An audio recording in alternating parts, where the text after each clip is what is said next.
The place where to descend the precipice we came was rough as Alp.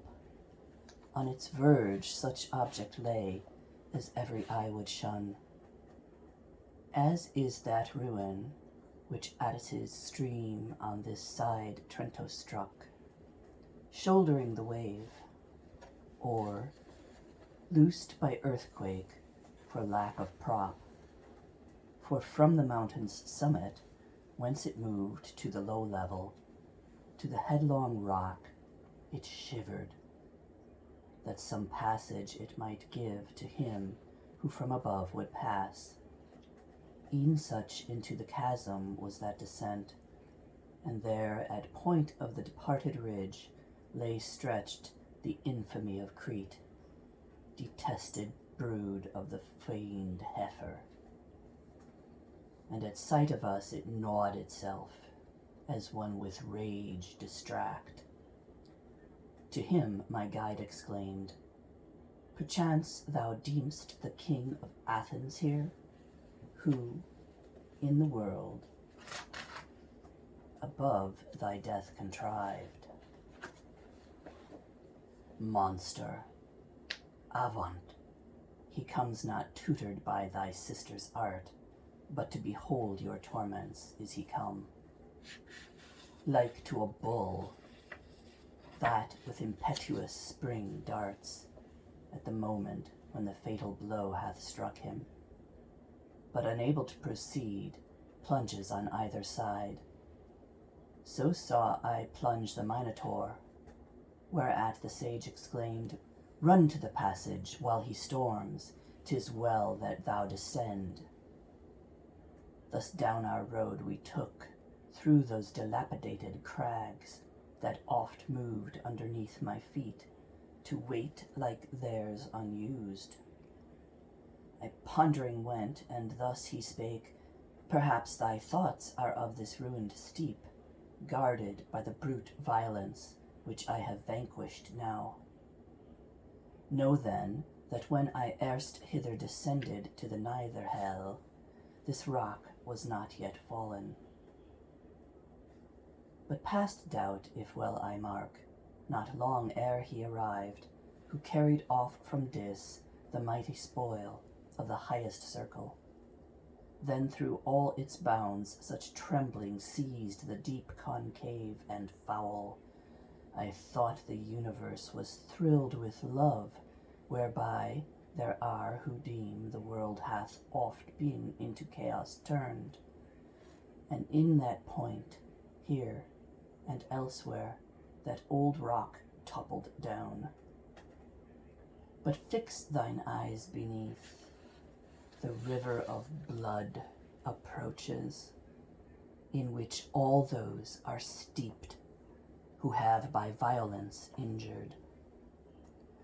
O blind lust, O foolish wrath, who so dost goad us on in the brief life, and in the eternal then thus miserably o'erwhelm us. I beheld an ample fosse that in a bow was bent, as circling all the plain, for so my guide hath told. Between it and the rampart's base, on trail ran centaurs, with keen arrows armed, as to the chase they on the earth were wont. At seeing us descend, they each one stood, and issuing from the troop, three spread, with bows and missile weapons chosen first, of whom one cried from far, Say to what pain ye come condemned, who down this steep have journeyed. Speak from whence ye stand, or else the bow I draw. To whom my guide, Our answer shall be made to Charon, there when nearer him we come. Ill was thy mind, thus ever quick and rash.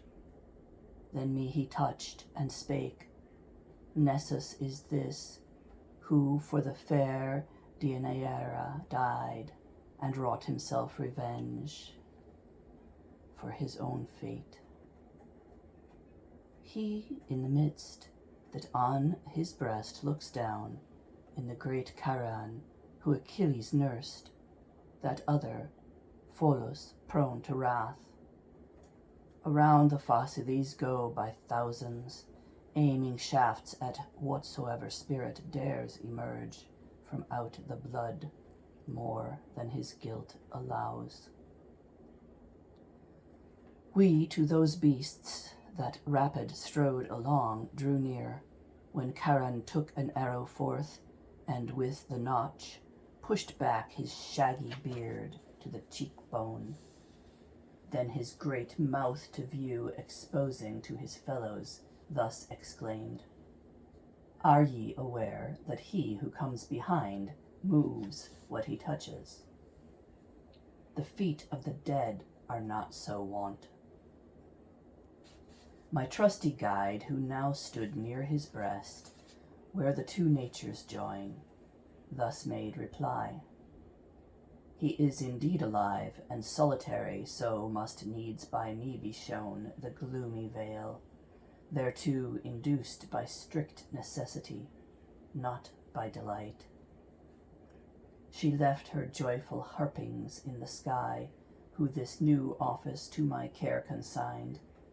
He is no robber, no dark spirit, I, but by that virtue which empowers my step to tread so wild a path, grant us, I pray, one of thy band, whom we may trust secure, who to the ford may lead us, and convey across, him mounted on his back, for he is not a spirit that may walk the air.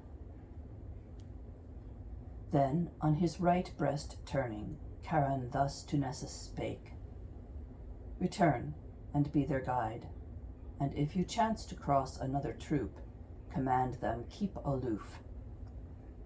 Onward we moved, the faithful escort by our side, along the border of the crimson seething flood, whence, from those steeped within, loud shrieks arose.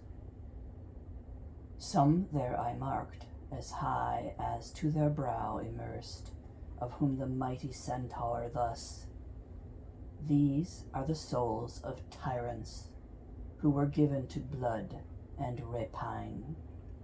Here they wail aloud their merciless wrongs.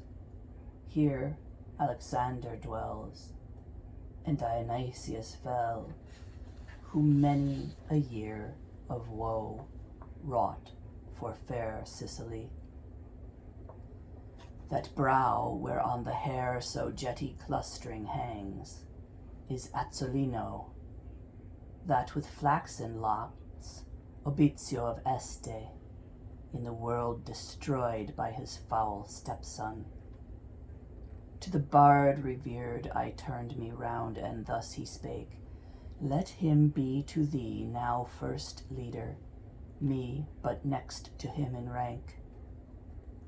Then further on a space the centaur passed, near some who at the throat were extant from the wave, and showing us a spirit by itself apart retired, exclaimed, "He in God's bosom smote the heart, which yet is honored on the bank of Thames." A race I next espied who held the head and even all the bust above the stream. Midst these I many a face remembered well. Thus shallow more and more the blood became, so that at last it but imbrued the feet, and there our passage lay athwart the fosse. As ever on this side the boiling wave thou seem'st diminishing, the centaur said, so on the other be thou well assured, it lower still, and lower sinks its bed, till in that part it reuniting join, where 'tis the lot of tyranny to mourn.